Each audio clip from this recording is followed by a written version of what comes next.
The air that week didn't just feel dry, it felt angry. Every blade of grass cracked like glass underfoot, and the sky itself seemed brittle enough to shatter. I'd lived through drought seasons before back when I was a firefighter, but this one was different. The county had issued a level 5 fire ban, no campfires, no grills, not even a spark allowed. And yet somehow, the homeowners association thought they knew better. They called it maintenance burning. I called it suicide with gasoline. My wheat field, the one I'd spent the last 10 months nurturing, was supposed to be ready for harvest that week. Instead, I watched it turn into a wall of flame set by the same people who fined me for having non-compliant soil color. They thought they could control the fire. They couldn't, because when the wind finally turned, it didn't blow my way, it blew straight toward their homes. Before we dive in, tell me where you're watching from and what time it is in your area. I love seeing how far these HOA stories travel. And if you enjoy seeing karma deliver itself, hit that subscribe button. You won't believe how this one ends. They say a wheat field breathes when it's ready, each stalk rising and falling like a chest asleep. That week, my field was breathing in slow golden waves. 10 months of work had ripened into an ocean, the color of bottled sunlight, each head heavy bowing politely, as if to say, any day now. I know that look. I know that hush. It's the kind of silence you only get right before the combine sings. I'm Scott Morris, 54, retired firefighter turned small farmer by choice, stubborn by nature. I don't drink much, but when I do, it's usually black coffee on a tailgate at dawn, counting the beats between wind gusts and telling the sky what I want from it like it might listen. My world is uncomplicated, rows straight, irrigation lines, tight equipment maintained, records tidy, and for most of the year, people leave me alone. People accept the Cedar Ridge HOA that sprouted right up against my fence like a bad rash. They weren't always there. The land used to taper into a scrubby wash, and past that, a farmhouse that leaned like it was tired of its own weight. Then developers paved the wash, poured foundations, and named the place Cedar Ridge, even though the only cedar in the zip code is a plastic Christmas tree at the hardware store. The HOA came bundled with the stucco rules, fines, newsletters that read like sermons. Somewhere along the line, they elected Savannah Clark as president, a woman who smiles like a photograph and talks like a podium. I meet a lot of personalities in my head when I mend fences. Hers is the kind that leaves splinters. On Monday, a white SUV rolled up to my fence and parked half on half off the gravel I paid for. 2 women in identical polo shirts, logo over the heart like a badge, stepped out with clipboards. One of them, a stick of cherry lipstick and impatience, took a picture of my windbreak and frowned at the screen like the trees had insulted her. I walked over, lifted my hat, and said what farmers say when we're trying to be polite. Morning. The taller one turned out to be Monica Hale, HOA treasurer, pointed her phone toward the wheat and declared height variance. Wheat grows, I said. It's famous for it. It's over the fence line and creates visual clutter for adjacent properties, she replied as if reading a grocery list. The other woman scribbled visual clutter like she'd been waiting all week to use it. Adjacent properties move next to a farm, I said evenly. It's going to look like a farm. A third car arrived. Sleek, black, coiffed. Savannah stepped out like a news anchor walking into a story. She didn't waste time. Mr. Morris, we've received multiple complaints. The field is unsightly, and the dry grass presents a hazard. We'll be conducting a maintenance burn on the common strip this week, under controlled conditions, so you'll need to clear your boundary. Maintenance burn, I asked? We're under a level 5 ban. The county spelled it in bold. No burns, no grills, no bracelets with sparklers. The wind's a loaded gun. Savannah produced a smile that made my shoulders itch. We have it covered. Exemption for landscaping. Our contractor is certified. Let me guess, I said. Greenland Resources. A little quiver in her eyelid. We've had a productive relationship. I'll bet I said, tell your productive relationship that if they bring open flame within 50 feet of my wheat, the only productive thing that'll happen is paperwork. A lot of it. She pivoted to Monica. Document his refusal to cooperate. I pulled my phone, opened the county's PDF, and held it up. There is no exemption for open burn during a level 5. I confirmed this morning. I also sent your board a certified letter last Friday. You signed for it, Monica. Nice cursive. You don't get to pretend the law is a suggestion because the stucco needs a photo shoot. Savannah glanced past me at the field. The wind pushed a ripple through it. The heads flashed white gold and settled. She lifted her chin. We'll be in touch, Mr. Morris. They left behind hot tire marks and a flyer on my fence, titled Creating Harmony Through Consistency. I read it then, used it to shim the wobbly leg of my workbench. Best use it was going to get. By noon, the sun had the hard white edge it gets before the wind decides to rearrange counties. I checked the moisture at the roots just right. I walked the boundary, tightened a section of wire, and retaped the blue flags that kept the combine operator honest when the time came. I texted my daughter, Lily, who was at school. Heads look perfect. 3 more days if the wind behaves. She replied with a wheat emoji and a heart, the modern version of a high five. At 2 o'clock, I heard the rattle of a utility trailer. Over the crest, a crew rolled in along the HOA's side of the fence. 3 men in bright yellow vests, and that particular brand of confident incompetence people wear when they think rules are for other folks. They started unloading burn barrels and propane like it was tailgate Saturday. I walked over slow as deliberate, slow as nobody can say you rushed a fight. "Afternoon, fellas," I said. "You planning to light those barrels today?" The oldest of the 3 40-something and sunburned jerked a thumb over his shoulder. "We just do what the lady says." "That lady's about to move you into a felony," I said. "You see this?" I held up the county PDF again. "No burn. None. No exception. You want a clear brush? I've got a mower and a rope. I'll pull it for you myself. But you light a flame next to my field, and I promise you a camera will be the least of your problems." The youngest worker kid with a patchy beard shifted from foot to foot. "We were told it's permitted." "By who?" "Trevor," he said. "Trevor Cole. He said HOA cleared it." "Trevor can tell the judge," I said, and turned the phone to camera mode. The red light usually does more than words. "Pack the burners. Do your trimming with metal, not fire." They hesitated. The kid started unscrewing a propane line like a man who suddenly remembered he left the stove on at home. The older guy cursed under his breath but backed off. They tossed the barrels into the trailer with the sulking thud of equipment that didn't get to be stupid today, and they drove away. That evening, I sent another email, attached the PDF again, CC'd the fire marshal's office and the HOA board, including Savannah. I included photos, barrels, tanks, the truck's plate. A clean subject line for the jury I hoped I'd never need: "Unauthorized burn prep observed on 6, under county ban." I printed copies and filed them in a manila folder labeled "If, When." Firefighters love contingencies. Retired ones marry them. Tuesday gave me a gift: sunrise sky-washed pink, like strawberries in milk. I took a long lap around the field, heads tight, stems proud. I ran the pump, checked for leaks, and listened to the happy hiss of water under pressure. On the HOA side, someone had laid a line of gravel, so new it still smelled like the quarry, and stuck little white flags that said "Restoration Zone," as if the ground were a patient in recovery. No crew, no barrels. I let myself breathe.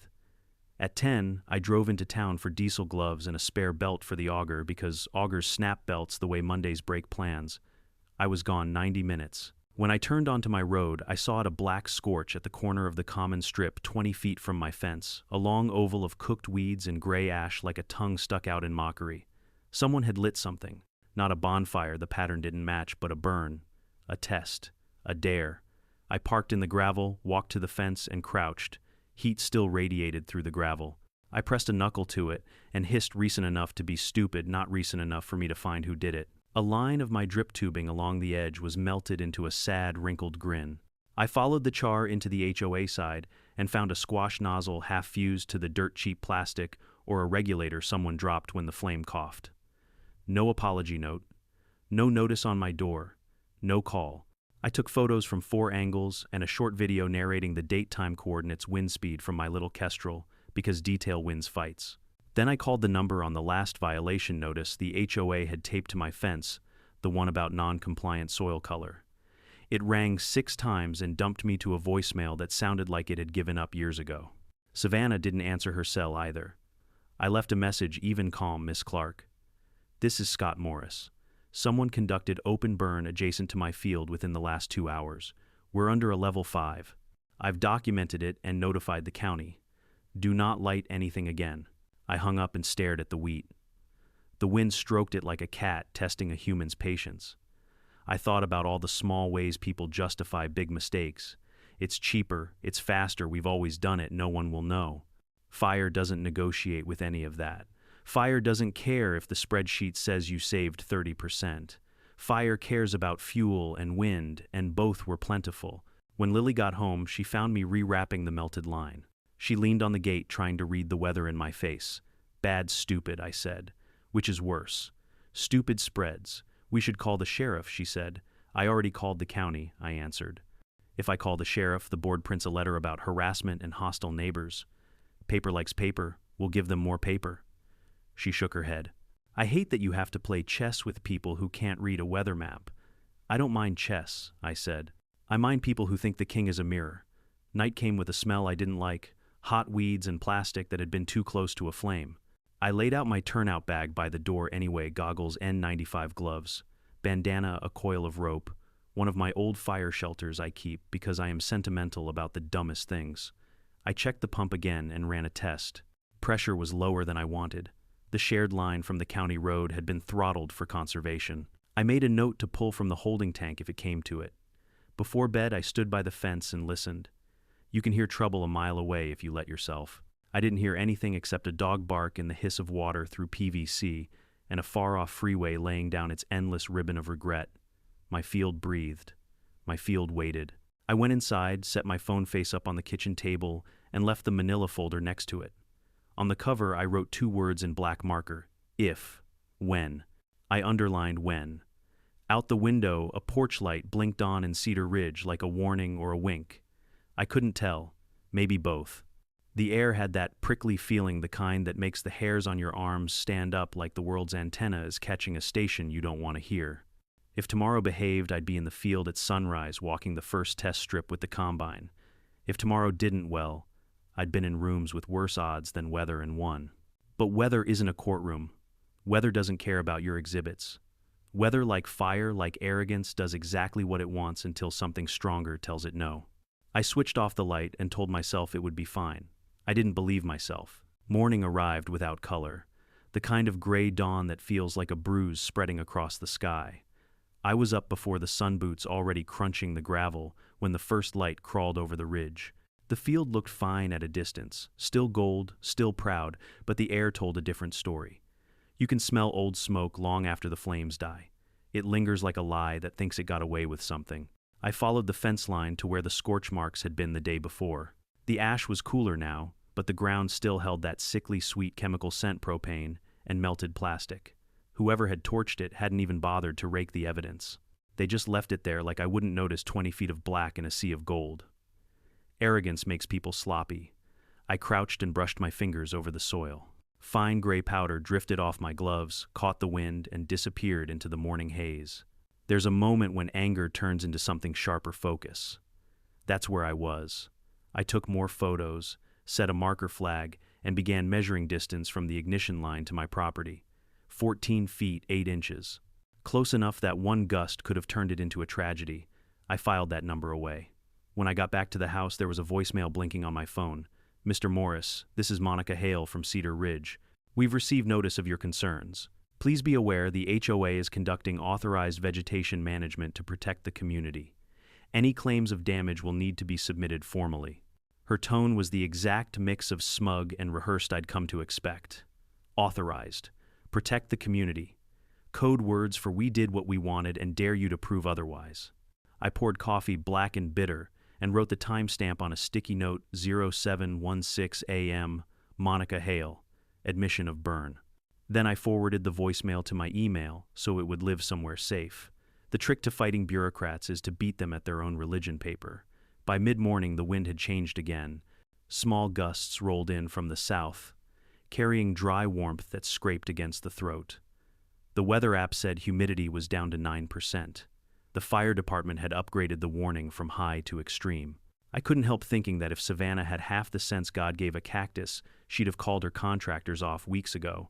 Around 11, my neighbor Pete Hanlon pulled up in his truck. Pete's one of those quiet guys who sees everything but says little. Retired mechanic, lives 3 parcels west. He leaned out his window, thumb hooked on the steering wheel. Morning, Scott. You see what they're doing behind the tennis courts? No, but I've got a bad guess, I said. They've got that same landscaping crew out there. Saw barrels again, and one of them was smoking. I sighed. They just can't help themselves. Pete nodded. My cousin works for the county. He says there's no permits on record for Cedar Ridge. Not one. That was all I needed to hear. Appreciate the intel, Pete. If the wind shifts again, you get your wife and dogs out first, you hear? He nodded solemnly and drove off, gravel popping under his tires. I went inside and pulled out my if, when folder. The thing was starting to look like a legal textbook. Inside were every photo, video, and certified mail receipt from the past 3 weeks. I made a new section labeled Witnesses and wrote Pete's name. Then I printed the transcript of Monica's voicemail and stapled it to the top. Organization was half the battle. The other half was patience, waiting for the other side to make the one mistake that couldn't be undone. I didn't have to wait long. That afternoon, a small white drone buzzed overhead. It wasn't mine. I keep mine grounded during high wind. I tracked it until it hovered over the HOA side about 30 yards up. A logo flashed on its tail, Cedar Ridge Safety Initiative. I almost laughed. They were filming their fire prevention project, probably to brag on social media about how proactive they were. I grabbed my camera and recorded their recording. Always record the recorders, that's another rule from my firefighter days. By 4 o'clock, the air was a furnace. The temperature had cracked 103, the kind of heat that hums. I stood on my porch, squinting at the horizon when I saw the flicker. Not flame, not yet, just movement. Heat shimmer, bending light wrong. Then I saw the workers again. 3 of them, this time, same truck, same vests. They were back behind the gravel line, unloading tools. This time, I didn't bother walking. I grabbed my phone, zoomed in, and started filming from the fence. The leader, older guy, gray at the temples, tilted a propane torch toward the ground. I saw the flash, a brief tongue of fire, then another. My voice was steady as I narrated. Time 16:37. Date August 17th. Unauthorized burn under County Level 5 ban. HOA contractor igniting flame within 20 feet of private agricultural property. They burned for maybe 2 minutes before one of them looked up and spotted me. The torch dropped fast. They scattered like pigeons, kicking dirt over the smoldering line, but the camera had already caught it. I sent the footage straight to the county fire marshal's office, subject line: ongoing HOA violations, Cedar Ridge. Within minutes, I had an automated confirmation email. At least someone's computer was paying attention. I walked the field again that evening. The shadows stretched long, thin as worry. My wheat was almost ready, the heads tight, bending low under the promise of yield. A week more, and I'd be harvesting. A week more, and all of this would have been behind me. But peace has a way of attracting people who can't stand to see it. I sat on the back porch, sharpening a sickle I hardly used anymore. The sound of steel against stone is calming if you've lived through sirens. The world quieted around me, crickets tuning up the faint buzz of power lines, the far-off laughter of kids from the subdivision. For a minute, I almost forgot there was a war brewing at the fence line. Then my phone dinged. New email. Subject violation notice.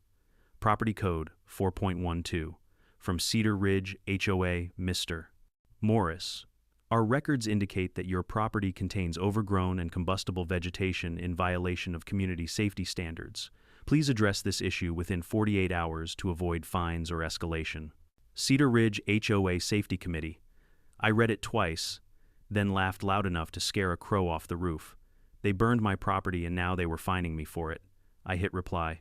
Dear Savannah, thank you for the notice. I'll be sure to include it in my official complaint to the county, which now includes photographic evidence of your contractors violating the fire ban within sight of your so-called safety committee. Sleep well. Scott Morris. I didn't expect a response. Bullies prefer monologues. That night, Lily sat across from me at dinner, pushing pasta around her plate. They're not going to stop, are they? She asked. No, I said. They think they can't be touched. Then what do? Same thing you do with fire. Starve it, contain it, and wait for it to eat its own fuel. She smiled faintly. You sound like Grandpa. Yeah, I said. He'd have hated these people. Outside, the wind rattled the windows like someone testing the lock. I didn't like that sound. I went to the shed, filled the tank of my water pump, and laid out extra hose lengths just in case. The forecast promised dry lightning in the hills, and dry lightning likes to share. I didn't sleep much. Around midnight, I heard engines on the HOA side, small ones like generators. I slipped outside in the dark barefoot on the cool dirt. Over the fence, I saw faint orange glows flickering low and shadows moving. They were burning again. Quiet this time, smaller piles maybe, but still flame. The nerve of it hit me like a slap. I raised my phone, recorded from the dark. The wind caught a bit of smoke and tossed it straight toward me. My eyes watered, and for a heartbeat, I was back on a wildfire line in 2007 ash, in my teeth radios screaming the sky, trying to crush us. The memory brought something sharp to my chest, something I hadn't felt in years, fear clean and cold. I retreated inside, called the county fire hotline again, and left a detailed message. I quoted the timestamp down to the second. Then I sent the footage. It wasn't anger anymore. It was inevitability. They'd keep burning until nature decided to finish what they started. At 3 a.m., the wind shifted. I smelled it before I heard it, a subtle change in direction, the scent of static. The Santa Anas had arrived early. They roared through the valley like a living thing, bending trees and slamming loose shutters. I stood on the porch and watched my wheat bend in one direction, then another, each stalk whipping under invisible fists. The sky flashed distant lightning, dry, silent, dangerous. Somewhere behind the ridge I saw the faintest red glow like a cigarette tip on the horizon. My stomach dropped. That glow wasn't lightning. I grabbed my old turnout coat, jammed on boots, and ran for the truck. The wind howled past my ears, carrying the sound of crackling from somewhere too close. When I rounded the bend toward the eastern fence line, I saw flames creeping along the brush, eating their way toward the field, exactly where the scorch marks had been. The HOA's last little maintenance burn had come back to life. Son of a, I gunned the engine, raced to the water pump, and fired it up. The pressure gauge trembled barely above half. Not enough. I ran the hose anyway, spraying the edge of the fire line, but the wind laughed at me, tossing embers into fresh tinder. The flames hissed, retreated, then came back angrier. From the far side, I could hear shouting voices from the HOA district, maybe the contractors, maybe Savannah herself. I couldn't make out words over the wind, but I heard panic. It was the sound of people realizing too late that control was an illusion. Lily appeared at the porch in her robe, phone in hand. "Dad," she yelled. The wind look, I looked up. The embers weren't drifting north anymore. They were arcing west, straight toward the HOA. The fire I'd been fighting for hours finally found new fuel. And this time, it wasn't mine. It started with a sound I'll never forget, a low, guttural moan rolling across the valley like the earth itself, exhaling after holding its breath too long. That's how the Santa Ana winds announce themselves. No warning, no mercy, just a hard slap that rips the quiet right out of you. By the time I made it back to the porch, the wind had turned vicious. My wheat field bowed in waves under its force, like a sea of terrified dancers trying to escape the flame line advancing behind them. From the ridge, I could see it clearly now, a long shimmering wall of orange devouring the slope behind the HOA's maintenance area. The fire was alive, snapping, snarling, moving fast. Every gust pulled it forward 10, 20 yards at a time. I'd been through firestorms before, but this was different. This wasn't a random lightning strike or a spark from some drunk camper. This was man-made arrogance being answered by physics, and the fire had just found its revenge. "Dad," Lily shouted from the porch. The fire's at the fence. I sprinted back toward the pump, praying the water pressure had built up. The gauge still hovered low, but it was all I had. I yanked the hose, aimed at the fence line, and opened the valve. A thin jet sputtered out hardly enough to wet the dust, let alone fight a fire. I swore under my breath, then turned toward the field. Flames licked the base of the wheat, now feeding hungrily on dry stalks. They spread faster than a man can curse, 5 feet, 10 feet, 15. The wind howled louder. Sparks spiraled upward, carried toward the very houses that had been built too close to my land. "Lily, get to the truck," I yelled. "I'm not leaving you now." She hesitated for half a heartbeat, then ran. I could hear her shouting into the phone, 911, I hoped, but even that felt like shouting into a storm that didn't care.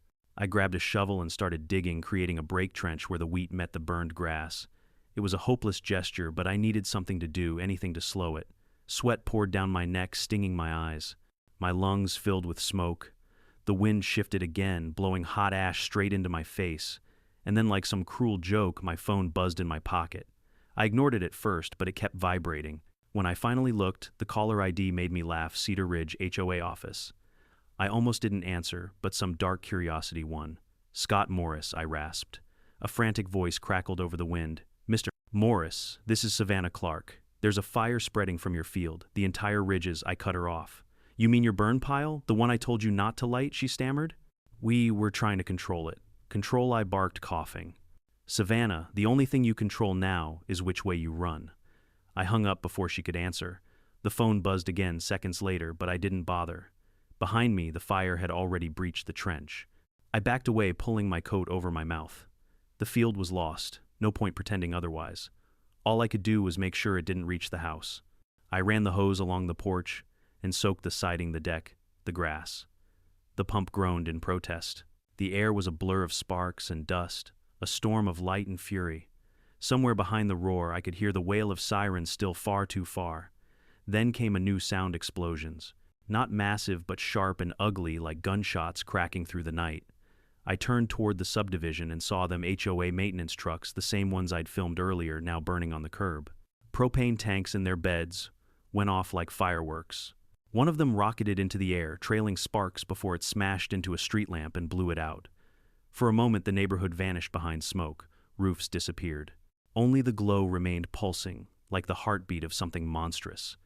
I stood there numb until Lily grabbed my arm. Her eyes were wide-streaked with soot. "Dad, we have to go. The wind's pushing it back this way. I'm not leaving the house." She shook her head hard. "It's just a house. You can rebuild it." But she didn't understand. That land wasn't just soil. It was my father's, my grandfather's. Every fence post, every line of irrigation was a story, a memory. Leaving it to burn felt like abandoning them all over again. Still, I knew she was right. The fire was a predator now, and we were in its path. We ran to the truck, the air thick enough to chew. I turned the key, engine caught, thank God, and we tore down the gravel road toward the county highway. Through the mirror, I saw my field erupt in full flame, a roaring orange wave that rolled straight through the wheat and leapt the ditch. And then something miraculous, or maybe poetic, happened. The wind turned again. Not by much, just enough. The fire shifted direction, veering northeast right into Cedar Ridge. The same wind that had carried embers toward my land now dragged them back across the manicured lawns, the decorative fences, the houses with perfect beige siding and no trespassing signs hammered into gravel. "Dad, it's going into the neighborhood," Lily whispered. I didn't answer. I couldn't.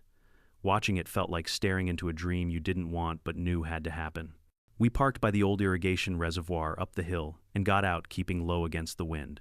From there, we could see everything, the flames racing down the HOA's main street, Sycamore Lane, where Savannah's house sat like a crown jewel. Sprinklers sputtered to life, pathetically spraying mist into an inferno. The fire found the cedar fence's first cheap, untreated wood and ate them like kindling.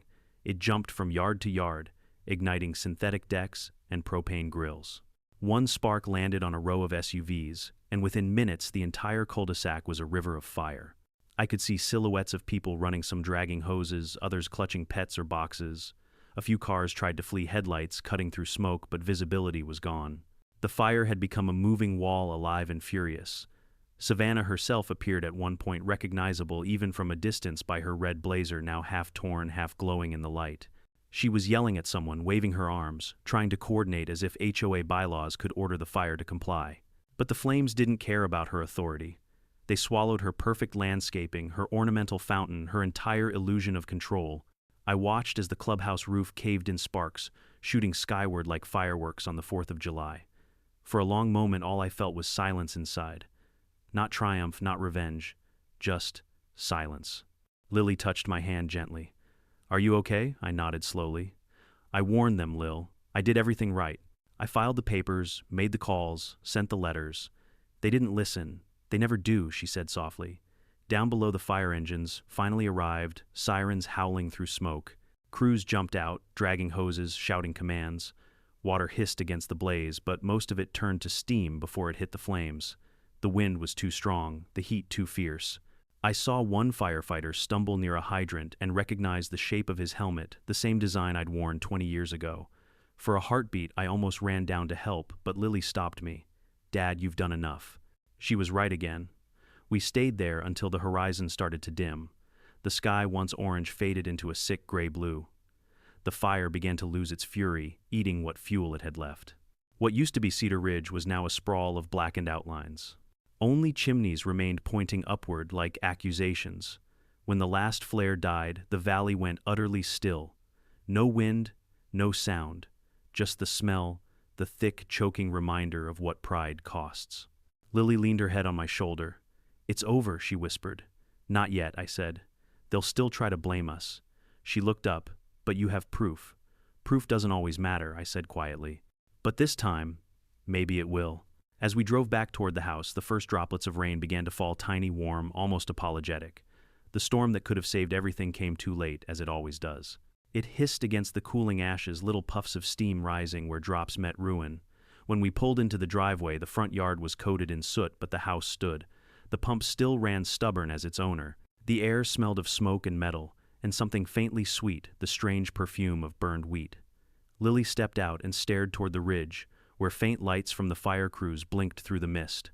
"Do you think they'll rebuild?" she asked. "Some will," I said. "Some shouldn't?" She looked at me confused. "What about Savannah?" I exhaled slowly. I think tonight she learned what control really looks like. I didn't say the rest, that the only thing you ever control in a fire is what you lose first. The next morning, when the county trucks rolled through and the reporters showed up, they found me standing by the fence again, just like always. My field was gone, yes, but my house stood, and the truth was about to stand with it. The fire that destroyed my crop hadn't just burned my land, it had rewritten the balance. And the story of Cedar Ridge was only just beginning. When the dawn finally came, it didn't look like morning. The light was wrong, pale orange, bleeding through a haze that felt too heavy to be fog. The world smelled like a burnt nail. My throat ached, and every breath carried the taste of iron and ash. From my porch I could see it all. My wheat field, once gold and full of life, was now a black desert, ridges of cracked soil, the ghost outlines of where irrigation lines had run. A few stubborn stalks still stood charred, but upright, like soldiers who hadn't realized the war was lost. For a while I just stood there, coffee in hand, letting the steam mingle with the smoke curling off the ground. The silence was the worst part. No birds, no insects, not even the sound of the wind that had started it all. The fire had burned away noise itself. Lily stepped outside, wrapped in a hoodie 2 sizes too big. Her face was pale, her eyes rimmed red from smoke and sleeplessness. "Is it really over?" she asked softly. "For us, maybe," I said. "Not for them." I nodded toward the ridge where the HOA subdivision had been. A column of gray smoke still rose from that direction, twisting lazily into the brightening sky. Every now and then, the wind would carry faint voices, firefighters shouting, engines, revving, someone crying. The radio on the porch crackled with local news. The Cedar Ridge community suffered extensive damage overnight, as strong winds reignited embers from a previous controlled burn. Preliminary reports suggest the original fire began on HOA-maintained property. Multiple homes are confirmed destroyed. I turned it off. I didn't need to hear the rest. I'd lived it. Around 8, a white pickup pulled up the driveway. Logan Pierce climbed out, same old worn jeans, clipboard under one arm, camera around his neck. He'd spent 30 years as a county fire investigator before retiring, but once a firefighter, always a firefighter. "Jesus, Scott," he muttered as he looked over the field. "It's like a damn war zone." "Yeah," I said, "and the enemy never even knew they were in one." He crouched, sifted some ash through his gloved fingers, then shook his head. "Burn pattern's clear. It started over that fence line, no question. You can even see where it jumped, the heat's different on your side. This was fresh oxygen feeding old embers." "I told them it would happen," I said quietly. "You told everyone," he replied, "and I'm going to make sure the county knows that." He took photos for a good half hour, marking ignition points and direction of spread. When he finished, he pulled a folded form from his back pocket and handed it to me. "Official witness statement," he said. "You write it in your words, I'll sign as verification. You'll want to keep a copy for the county fire marshal. I already called him, he's sending a team this afternoon." I stared at the paper for a moment. The top line read, "Incident origin suspected human negligence." I wrote the date, time, and one simple sentence: I warned them this would happen. Logan nodded. Short, clear, and true. That's all they'll need. By noon, the investigators arrived, 3 county trucks with fire marshal decals and a 4th from the sheriff's department. The lead was a tall man in tan uniform, broad-shouldered, with a nameplate that read, "Mark Grant." I'd met him years ago on a wildfire near Big Bear. The kind of man who didn't say much because he didn't have to. He shook my hand firmly. "Scott Morris. Heard you've been through hell. Twice, actually," I said. "The first time when they lit it. The second when they blamed me for it." His jaw tightened. "We'll see about that." They spent the next few hours combing through what was left. They measured burn patterns, took soil samples, cataloged debris. When they reached the HOA side of the fence, they found what I'd expected: melted propane caps, half-burned barrels, and a line of fuel stains leading back toward the maintenance lot. One of the deputies whistled. "Looks like someone poured gas to make it start faster." Mark crouched beside the stains and sniffed. "Accelerant, no question." He looked back at me. "You said you warned them multiple times. Emails, certified mail, voicemails. I even sent drone photos." "Good," he said. "Keep all that ready. We'll need it." Just then, a car pulled up fast, the kind of speed guilt travels at. Out stepped Savannah Clark, still in that same red blazer, though it was stained with soot now. Her hair was wild, her face streaked with smoke, but her tone hadn't lost its edge. "Mr. Morris," she snapped, "I hope you're proud of yourself. Your negligence destroyed half our community. Mark straightened immediately. Ma'am, this is an active investigation. You're not authorized to. She cut him off. I'm the president of Cedar Ridge HOA. I am authorized. This man refused to maintain a proper fire barrier. His overgrown wheat field, I laughed, sharp and humorless. Lady, you burned a field of green wheat and managed to torch your own homes. Congratulations. Savannah's lips trembled, but she pressed on. We had permits. The fire was contained until Mark held up a hand. No, ma'am. You had nothing. County records show 0 permits issued to Cedar Ridge HOA this month, and we've already confirmed ignition points inside your property. If I were you, I'd stop talking. That shut her up. For a moment anyway.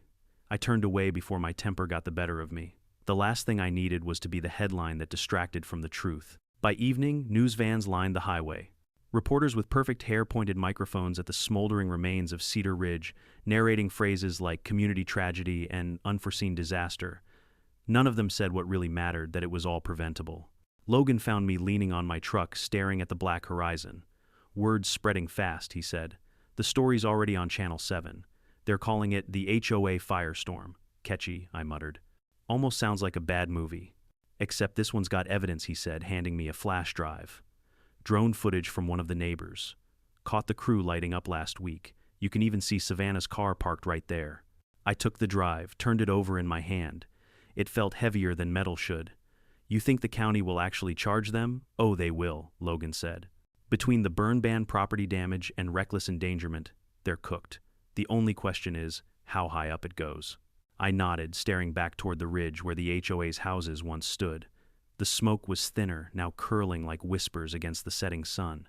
It wasn't satisfaction, I felt just exhaustion. Lily came out carrying 2 mugs of coffee. She handed one to Logan and the other to me. I talked to some of the neighbors, she said quietly. They're furious at the HOA. A few are already calling lawyers. Good, I said. The more voices, the harder it is for Savannah to twist the story. Do you think she'll try? Lily asked. I smirked. People like her always do.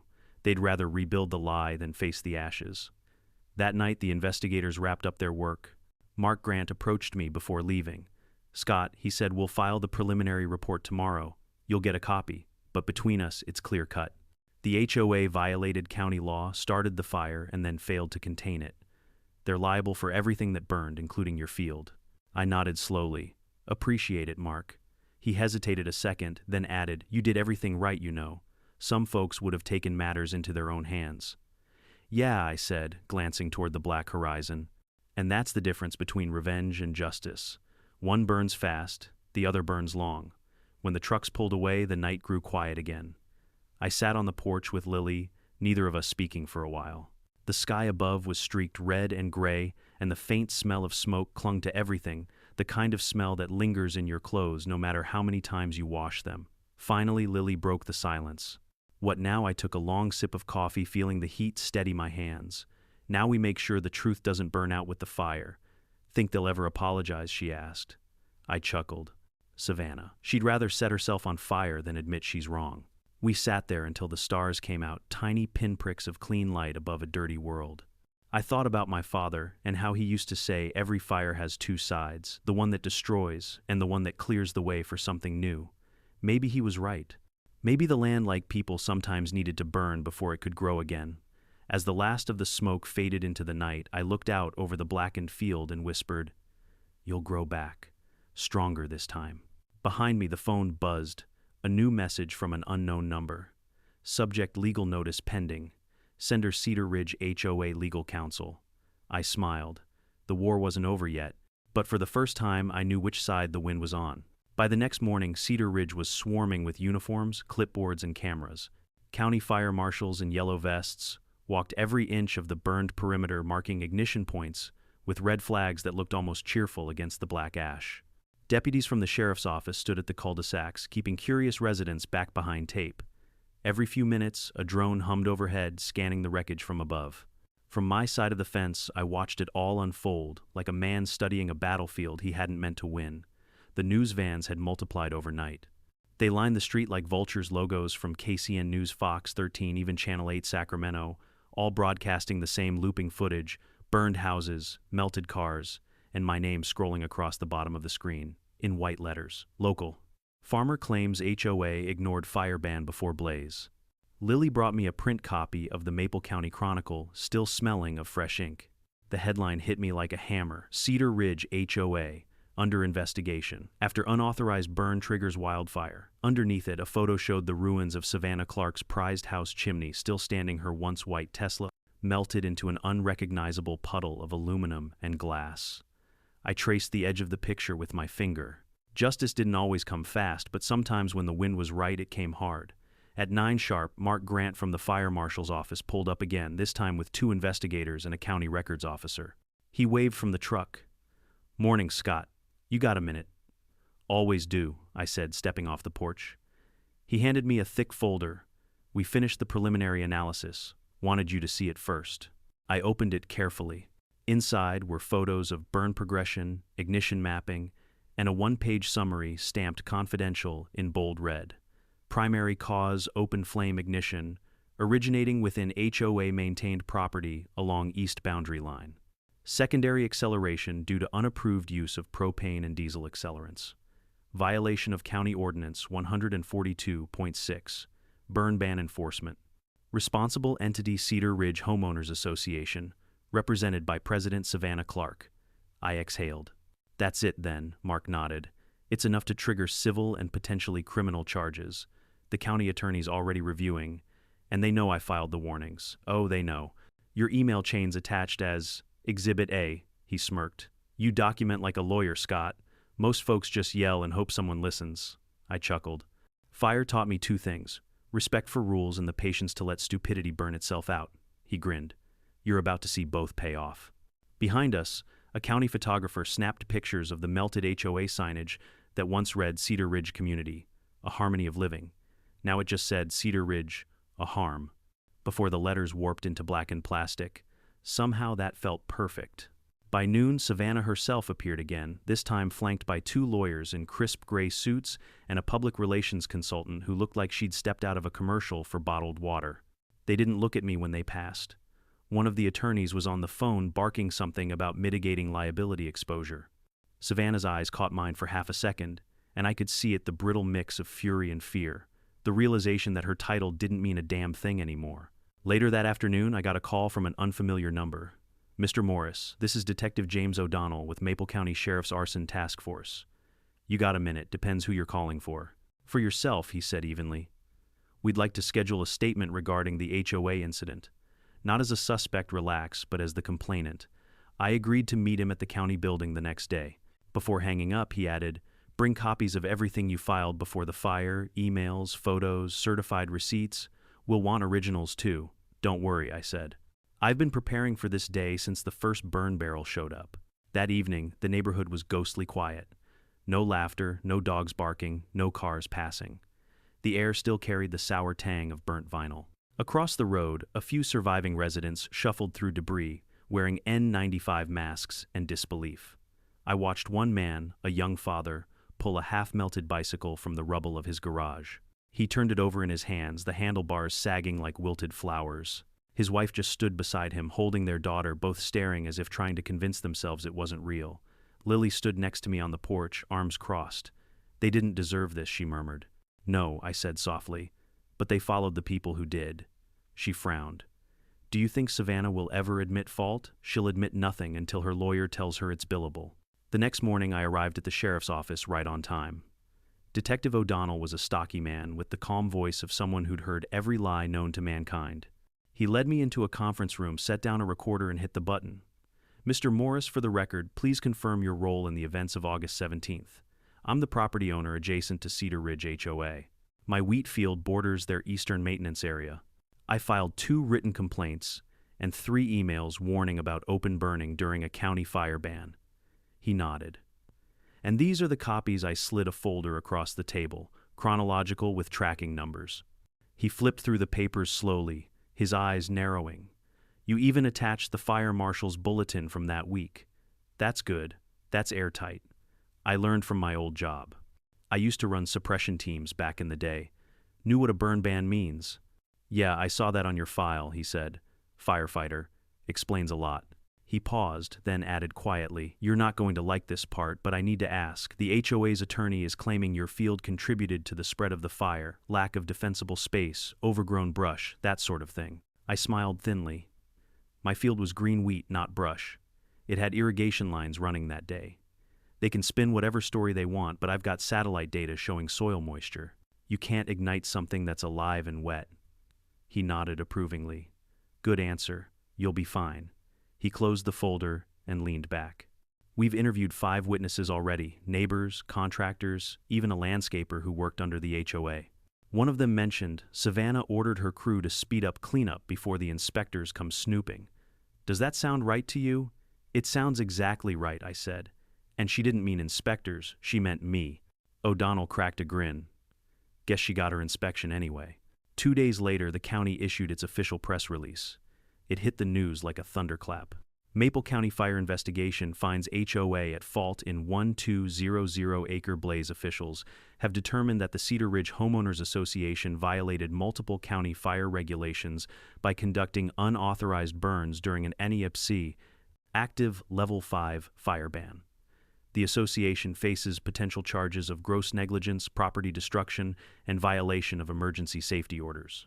The statement included a quote from Fire Marshal Grant. "This incident was entirely preventable. Multiple documented warnings were ignored. The fire did not start by chance, it started by choice." That one line replayed on every local channel for days. Within 24 hours, Savannah's lawyers tried damage control. They released their own statement, claiming a misunderstanding of procedural authorization and insisting that no willful misconduct occurred. But the drone footage leaked that same night, courtesy of someone in the investigation team, and it told a very different story. You could see the crew laughing as they lit dry brush. You could see the barrels marked flammable. And you could see Savannah's red SUV parked 10 yards away. The internet did what it does best. By the next morning, hashtags like #Firestorm, #BurnBanKaren, and #JusticeForScott were trending regionally. I didn't ask for fame, but I wasn't about to waste it either. I sent the footage along with my full statement to every journalist who'd covered HOA abuse stories in the past year. If Cedar Ridge wanted to bury me under paperwork, I'd bury them under truth. 3 days after the report went public, a county summons arrived in my mailbox. Official notice that I'd been named as the primary witness in an upcoming civil suit, the County of Maple versus Cedar Ridge Homeowners Association. As I read the letter, Lily walked up, still holding her morning tea. "What's that?" "It's the next chapter," I said, folding the paper neatly. "The one where they finally get what's coming." That afternoon, I drove back up to the ridge. The land was quiet again, still scorched, but starting to show the faintest hints of green pushing through the soot. Nature never apologizes, but it always rebuilds. Down in the valley, Cedar Ridge looked like a painting someone had erased, the symmetry gone, the perfection burned away. For the first time in months, I didn't feel angry, just certain. Certain that whatever came next, I'd stand through it the same way my field would burned but unbroken. I turned back toward the truck and whispered to the empty air, "Savannah, you wanted control. Well, you're about to learn what it feels like to lose every inch of it." And as I drove home, the wind picked up again, but this time it felt clean. The day the county lawsuit went public, everything changed. It wasn't just the smell of smoke that lingered anymore, it was tension raw and sharp as barbed wire. Every local station replayed clips of the firestorm, the burning cul-de-sacs, the panicked HOA board members, the ash swirling like snow over million-dollar homes. The footage played on a loop until it became its own form of justice. For once, the headlines didn't twist the truth. HOA firestorm negligence, and cover-up exposed President Savannah Clark, under fire literally and legally hero farmer, documented warnings weeks before disaster. They called me a hero. I didn't feel like one. Heroes save things. I'd watched mine burn. Still, the public wanted a face for the story, and I was it. My phone didn't stop ringing. Reporters, lawyers, neighbors, even strangers offering donations to rebuild. But all I wanted was quiet. By midweek, Savannah Clark finally spoke.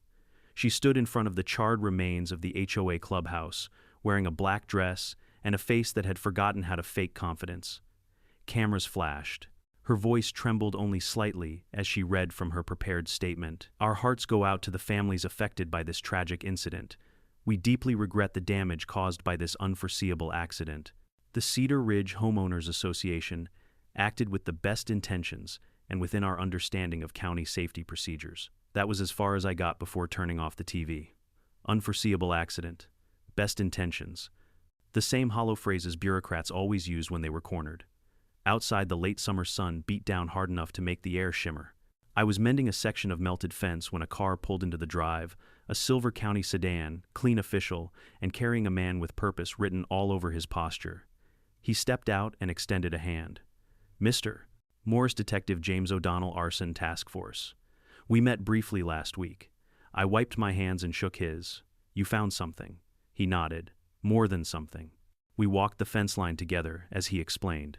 The investigation had uncovered internal HOA communications, emails, meeting notes, even text messages. Turns out, Savannah and her vice president, a smug insurance adjuster named Darren Lowe, had pushed for the controlled burns to cut landscaping costs. They'd even bragged in one message about saving the HOA $10,000 a month on brush clearing. But the real smoking gun, he said, was a recording a 37-second voice memo recovered from a contractor's phone. He played it for me right there on the spot. "We'll light it up tonight while the wind's calm. Just keep it contained by the fence. If it gets close to Morris's property, we'll blame his overgrowth." "He's always filming anyway, say he made it worse." Savannah's voice. Calm, deliberate, unmistakable. For a moment, all I could do was stare at the horizon. My hands clenched around the fence wire until it bit my palms. "She planned it," I whispered. "She did," O'Donnell said. "And now we have her voice admitting it." He slipped the phone back into his pocket. "The district attorney's office is preparing criminal charges. Negligent arson, property destruction, falsifying safety documents. This isn't just civil court anymore, it's criminal." "Good," I said quietly. "About damn time." Word spread faster than wildfire ever had. By the next day, every media outlet from Sacramento to San Diego was covering it. The internet dubbed Savannah the HOA pyromaniac. Memes flooded social media, one of her photoshopped as the Statue of Liberty, holding a flaming torch that said HOA permit. I didn't laugh. None of it brought my field back. Still, it was satisfying to watch the mighty crumble. Then came the unexpected letters from homeowners who'd once ignored me, even mocked me now, asking for forgiveness. "Scott, we should have listened. I'm sorry for doubting you. My house is gone, but I want to help you rebuild." Forgiveness is a strange thing. It can't grow in fresh soil. It needs ash, regret, and time. I didn't reply to most of them, but I kept the letters. Every apology was another seed planted in burned ground. 3 nights later, I was closing up the shed when I saw headlights pause at the end of the drive. A lone SUV idled there for a long moment before the door opened. Savannah. She stepped out slowly, eyes sunk in hair pulled back tight. No camera crew this time, no PR handler, just a woman whose empire had turned to smoke. She stood by the mailbox, arms crossed as if afraid to come closer. "I shouldn't be here," she said softly. "You're right," I said. "I just wanted you to know." She swallowed hard. "It wasn't supposed to go that far." I laughed bitterly. "Fire never stops where you want it to." Her eyes glistened, but her pride held steady. "I didn't mean for anyone to lose their homes." "No," I said. "You just meant to teach me a lesson. Make the troublesome farmer comply." She flinched at that, shoulders tightening. "You think I wanted this, I think you wanted control," I said. "You lit a match to prove you could. And you found out control burns both ways." For a long moment, the only sound between us was the hum of crickets. Finally, she whispered, "They're going to destroy me." I stared at her. "Savannah, you did that yourself." She turned away, walking back to her SUV without another word. The taillights faded down the road, red against the black horizon. Lily came out a minute later, arms folded. "Was that her?" "Yeah." "What did she want?" "Forgiveness, maybe." "Did you give it?" I stared at the dark road. "Not tonight." The next morning, my phone buzzed with another update from the county. The district attorney had filed formal charges against Savannah and 2 other HOA board members: reckless endangerment, destruction of private property, and conspiracy to falsify safety permits. Bail was set at $200, $000 each. For the first time since this nightmare began, I felt a sliver of peace. Not joy, not triumph, just balance. But peace is a fragile thing. That evening, a letter arrived in a plain white envelope, no return address, just my name typed neatly on the front. Inside was a single sheet of paper. "You're tearing this community apart. You've made enough enemies, Morris. Let it go before something else burns." No signature, no clue who sent it. Lily read it over my shoulder. "You think it's Savannah, could be one of her cronies," I said. "People who still think the HOA was some kind of religion. What are you going to do?" "Keep every threat," I said. "Every word. Paper's the only thing that doesn't lie." 2 days later, the public hearing began. The courthouse overflowed with reporters and residents. I sat in the front row beside my lawyer watching Savannah walk in wearing a beige suit and that same blank mask she'd always worn during HOA meetings. She avoided my eyes. The DA laid it out methodically, the illegal burns, the ignored warnings, the forged permit requests, the voice recording. Exhibit after exhibit hit the projector until there was nowhere left for her to hide. When the audio clip played in full, the room went dead silent. Even Savannah's lawyer dropped his pen. "We'll light it up tonight while the wind's calm." When it ended, the prosecutor simply said, "No further questions." Savannah didn't look at anyone. She just stared down at her manicured hands like they didn't belong to her anymore. Afterward, outside the courthouse, a reporter shoved a microphone toward me. "Mr. Morris, how does it feel seeing the people responsible face justice?" I paused, choosing my words carefully. "It doesn't feel good," I said. "It feels necessary." That quote ended up everywhere: TV, newspapers, online posts. People called it powerful. To me, it was just the truth. That night, Lily and I sat on the porch watching the stars push through the haze. The land was still dark and scarred, but life had started creeping back. Tiny green shoots poked through the black soil where wheat once stood. "Look," Lily said quietly. "It's growing again." "Yeah," I murmured. "It always does." She leaned her head against my shoulder. "Do you think they'll rebuild Cedar Ridge?" "Maybe," I said. "But it won't ever be the same. Once you've seen your own walls burn, you don't build them the same way again." We sat there a long while listening to the crickets, watching the moonlight glint off the new green. The air was cooler, now softer. For the first time in months, it didn't smell like fear, it smelled like rain. Somewhere out there, Savannah was waiting for a verdict. I didn't wish her harm. The fire had already done that. All I wanted now was for the truth to finish what it started, to burn away everything false, until only what mattered remained. And maybe when the ashes finally settled, we'd all see what was left worth saving. The trial began 6 weeks later, but the story had been burning across the state long before that. By the time Savannah Clark stepped into the courthouse, she wasn't just a disgraced HOA president, she was a symbol. Every news station called it something different. The fire that humbled the powerful, the HOA inferno, the blaze that burned the bylaws. For me, it was still personal. I wasn't there for headlines. I was there for the orchard my father never got to see again, for the field that had fed my neighbors for years, and for the promise that stupidity and arrogance wouldn't be allowed to masquerade as authority anymore. The courthouse itself looked old enough to remember the Great Depression stone walls, creaking wooden doors and ceilings that turned every whisper into an echo. The air smelled faintly of lemon cleaner and nerves. When I walked into the courtroom that first morning, Savannah was already there. She wore gray this time, no more red blazer, no more self-importance. Her lawyer, Michael Trent, stood beside her, sharp suit, slick words, dead eyes. Behind them sat 2 other former board members, Darren Lowe, the insurance adjuster, and Marcy Hill, the treasurer, who'd approved the payments to the fake landscaping company. The judge, Honorable Claire Winslow, entered with a face carved from patience and exhaustion. She was known for handling wildfire and environmental cases. I'd read about her fair, relentless, allergic to excuses. I liked her already. The DA, Rebecca Lane, started strong. She was young, maybe mid-30s, with the kind of calm fury that burns hotter than shouting ever could. She began with a single sentence that silenced the room. "This fire didn't start in the grass, it started in an office." Then she laid it out piece by piece. Emails, budget, cuts, the meeting minutes, where Savannah's voice could be heard, saying, "We'll handle it quietly." Next came the drone footage, the same one Logan Pierce had given me. It played on the courtroom screen, like a movie no one wanted to star in. There was the burn barrel, the crew laughing, the spark that started everything. The jury watched in absolute stillness. When the clip ended, Rebecca turned to them and said, "This isn't nature. This is negligence, wearing a name tag." Savannah's lawyer countered with what lawyers always do: deflection. He claimed the HOA had verbal clearance from a county contact that the fire's escalation was due to unpredictable winds, and that I, Scott Morris, had failed to maintain adequate defensible space. He even called me reckless for provoking the HOA with constant surveillance. When he said that, Savannah actually nodded. I leaned toward my lawyer, Lacey Turner, and muttered, "You think it's too late to install sprinklers in my patients?" Lacey smirked. "Don't worry. Their house of lies has dry timber. Let them keep lighting matches." When my turn came to testify, the courtroom felt smaller. Every camera lens seemed to hold its breath. Lacey gave me a nod before I took the stand. "State your name for the record." "Scott Morris." "Occupation?" "Retired firefighter, farmer, father." "Tell the court." "Mr. Morris, what did you see in the days leading up to the fire?" I told them everything. The first scorch marks, the ignored warnings, the emails I'd sent, the voicemail from Monica Hale claiming an authorized maintenance burn.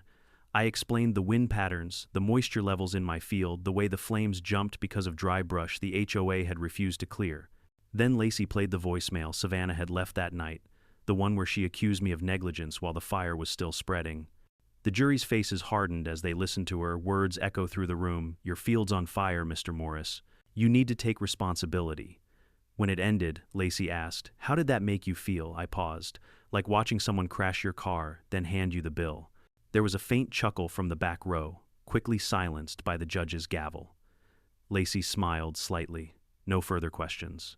Savannah's lawyer tried to shake me during cross-examination. "Mr. Morris, you admit your property contained flammable vegetation. Everything in this county contains flammable vegetation," I replied. "Even your briefcase if you get close enough to Savannah's torch." The courtroom erupted in laughter. The judge tapped her gavel once, but I caught the faintest twitch of amusement in her eyes. Trent scowled. "You think this is a joke?" "No," I said. "I think it's a tragedy pretending to be an HOA policy." By the time he sat down, his notes looked like confetti. The most damning testimony came 2 days later. The county investigator Mark Grant took the stand with the confidence of a man who had nothing left to prove. He presented chemical analysis reports showing traces of propane and diesel in the HOA's burn area, accelerants consistent with industrial landscaping equipment. Then came the recording, the one O'Donnell had played for me by the fence. The moment Savannah's voice filled the courtroom again, she visibly crumbled. "We'll light it up tonight while the wind's calm. Just keep it contained by the fence." You could have heard a pin drop after that. The judge turned to Savannah's lawyer. "Any objections?" Trent adjusted his tie. "No, Your Honor." For the first time, Savannah looked at me, not defiant, not angry, just hollow. I almost pitied her. Almost. By the third week, the defense had run out of oxygen. Every lie they'd built their case on had gone up in metaphorical smoke. The jury deliberated for less than 4 hours. When they returned, the foreman stood tall and steady. "We, the jury, find the defendants, Savannah Clark, Darren Lowe, and Marcy Hill, guilty on all counts." Savannah's jaw clenched. Marcy started crying. Darren stared straight ahead as if he still believed he'd wake up and find it was all a bad dream. Judge Winslow read the sentence without ceremony. For gross negligence, resulting in property destruction and violation of emergency safety orders, this court sentences each defendant to 2 years in county custody probation upon release and restitution to the affected property owners as determined by civil review. There was no cheering, no applause, just the quiet shuffle of justice being done. Outside, the cameras swarmed again. Reporters shouted, questions, microphones thrust in every direction. "Mr. Morris, do you feel vindicated? Do you forgive the HOA? What will you do now that you've won?" I stopped long enough to give them one answer. "I didn't win," I said. "We all just stopped losing." That line went viral within an hour. People called it poetic. I didn't mean it to be, it was just the truth. That night, back at the farm, the silence felt different. Not the heavy, suffocating silence of smoke and regret, but something lighter. Lily sat beside me on the porch, sipping tea. The moonlight washed over the field, blackened but alive in its own quiet way. "Does it feel over?" she asked. "Not yet," I said. "Justice isn't the same as peace." She nodded thoughtfully. "Do you think she'll ever change, Savannah? I stared out at the horizon where Cedar Ridge used to glow with porch lights and manicured perfection. Now it was just shadow and ruin. "People like Savannah don't change," I said.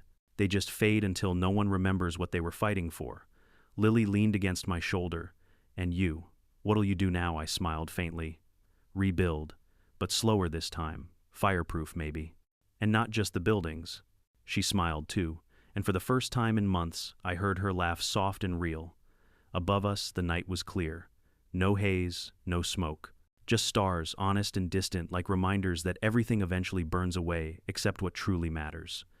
As I watched them flicker, I thought of my father's old words, "Fire reveals character." He was right. The fire had shown Savannah her arrogance, shown the HOA their hypocrisy, and shown me something I'd almost forgotten: resilience. You can lose everything and still come out standing. You just have to let the flames do their work and not follow them down. And as the wind picked up gentle this time, brushing across the black soil, I whispered into the night, "All right, old man, the field's yours again. But we're planting smarter this time." Somewhere deep in the dark, a single cricket answered. Maybe that was enough. The verdict should have been the ending, but life doesn't wrap up in neat court transcripts. When the gavel came down, it didn't erase the ash or rebuild the houses. It didn't bring back the golden wheat or my father's old orchard. It just left a silence wide, strange, and waiting to be filled. 2 months after the trial, the county sent me a check restitution from the HOA's insurance, though it barely covered half the damages. Money can't buy back decades of work, but it can buy lumber, irrigation lines, and seed. So that's what I did. The first morning of the replanting, I stood in the middle of the field with Lily beside me. The ground was still blackened in places, but shoots of green had begun to pierce through. We'd spent weeks clearing debris, turning soil, and digging trenches for water flow. The smell of fresh earth replaced the ghost of smoke. "Feels weird," Lily said, pushing her hands into her pockets. "Starting over in the same place, everything ended." I smiled faintly. That's what land is for. It forgets faster than people do. She looked around, squinting at the horizon. "You think the neighbors will come back?" "Some," I said. "The ones who learned something will. The rest will sell and move on, find another HOA that promises perfection." "Perfection doesn't exist," she said quietly. "Exactly," I replied. "But maybe community does." A week later, the county held a community forum in what used to be the Cedar Ridge clubhouse site. The walls were gone, but someone had set up a tent and folding chairs. The ashes had been cleared, replaced by a few picnic tables and wildflowers planted by volunteers. The sign out front read, "Cedar Ridge Community Renewal Meeting Open to All." When I arrived, the crowd surprised me. Dozens of former residents were there, some whose houses had burned, others who'd barely escaped the flames. Many still wore the look of disbelief that lingers long after disaster, but there was something else in their faces too: determination. At the front of the tent stood Deputy Grant and a few county officials. He spotted me and waved. "Morris, you made it. Wouldn't miss it," I said. He turned to address the group. "Folks, what happened here was preventable, and it's our job to make sure it never happens again. That's why we're working with residents to rebuild safely and transparently. No more closed-door meetings, no more self-appointed rulers. This time, the community decides." The crowd murmured approval.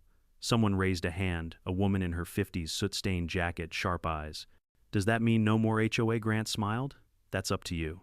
But if you ask me, I'd say the last one already fired itself." Laughter rippled through the tent, the first genuine laughter I'd heard here in months. Then someone from the back shouted, "Let Scott speak." I froze. Heads turned toward me, and before I could refuse, Grant gestured to the mic. "Go on," he said quietly. "You've earned it."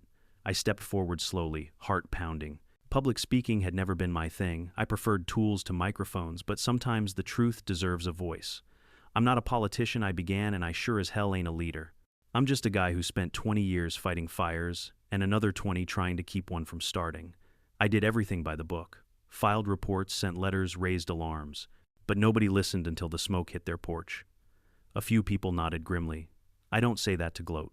I say it because we keep building communities like we build fences, to separate, not protect. We let rules replace responsibility, and somewhere along the way we stopped being neighbors. I looked out across the crowd, faces tired but alive. When that fire came, it didn't care about bylaws or boundaries. It burned everything the same. But after it, I saw something worth saving: people, helping each other without fines, without threats, without needing permission. That's what community is supposed to look like. I paused, letting the silence settle. So if you're rebuilding, don't rebuild walls. Rebuild trust, rebuild common sense, rebuild something that can't burn. For a moment, no one spoke. Then the clapping started, soft at first, then stronger until it filled the space like wind through trees. I stepped back, a little embarrassed but relieved. Grant leaned over and whispered, "You ever run for office, I'll vote for you." I chuckled. "Not a chance. Paperwork catches fire too easy." In the months that followed, something incredible happened. Without an HOA breathing down their necks, people actually started working together. The empty lots that once held manicured lawns now sprouted vegetable gardens and fruit trees. The county helped install a shared water line, and local volunteers built fire breaks and irrigation ditches that would have made my father proud. Even the media came back this time for the right reasons. They called it the rebirth of Cedar Ridge. Lily helped organize a youth gardening program. She called it Ashes to Acres. Every Saturday, kids from nearby schools came to plant trees and learn about fire safety. I watched her teach them how to dig proper trenches, how to recognize dry soil, how to listen to the land. One afternoon, she caught me watching and said, "You're proud, aren't you?" I shrugged. "Maybe a little. You're teaching them something. Even the adults forgot respect." She smiled. "Well, someone had to." One day I got a letter from Savannah. Not an email, not a statement through lawyers, a real handwritten letter folded neatly inside an envelope. The return address was a correctional facility 2 counties over. I hesitated before opening it. Scott, I don't expect forgiveness. I just wanted to tell you I finally understand what you meant about control, about fire, about things that spread faster than you can stop them. I lost everything trying to keep power I never deserved. But I read about what you're doing now, about the rebuilding, the kids planting trees. I'm glad someone like you was there to fix what people like me broke. If you ever replant that wheat field, save 1 row for me not to own, just to remember. Savannah Clark. I read it twice, then folded it back carefully. I didn't forgive her, not fully. But for the first time, I believed she meant it. By autumn, the field had come alive again. Rows of young wheat stretched across the land, glimmering green and gold under the sun. Every time the wind blew, it rippled like water, the same wind that once carried fire, now carrying life. We held a small harvest celebration, nothing fancy, just neighbors, folding chairs, and music. Someone brought lemonade, someone else baked pies. The laughter was real this time, not forced by HOA, social events, or mandatory attendance. As the evening faded, Lily stood on a hay bale and raised her glass. To what fire tried to take and what we took back, the cheer that followed carried through the valley. I stood a little apart, looking at the field. A year ago it had been a graveyard. Now it was breathing again. Logan Pierce wandered over, hands in his jacket pockets. You ever think you'd see it like this again? Didn't dare hope, I said. Guess hope's like fire too, all it needs is a spark. He grinned. Careful, coming from you, that's a loaded metaphor. Maybe, I said, laughing softly. But it's true. When the last of the guests left and the stars began to prick through the sky, I walked to the center of the field. The air was cool, the wheat whispering like old friends. I knelt, scooped a handful of soil, and let it run through my fingers. The ground was soft again, forgiving. For the first time in a long while, I felt something that wasn't anger or grief. It was peace. Not the quiet kind, but the earned kind, the kind that grows out of ruin and sweat and stubbornness. I thought of my father, of the orchard he'd loved, of the lessons he'd drilled into me. Respect the land. Listen before you act. Fire's not evil, just impatient. He'd been right. Fire had taken everything from me, but it had also cleared the way for something better. I stood, brushed the dirt off my hands, and looked out across the reborn valley. We're good, old man, I said softly. We're finally good. The breeze picked up, bending the wheat in slow rolling waves. For a second, it almost looked like the land nodded back. That night, before turning in, I wrote in my journal, something I hadn't done in years. Fire took our fences, but it gave us roots. We built walls to keep order, and they burned. We planted seeds to keep hope, and they grew. Maybe that's the difference between control and care. One owns, the other nurtures. I closed the book, set it on the table, and turned off the light. For the first time since the fire, I slept without dreams. If this story taught me anything, it's that justice isn't about punishment, it's about rebuilding what arrogance destroys. The HOA burned my field trying to control nature, but nature reminded all of us who's really in charge.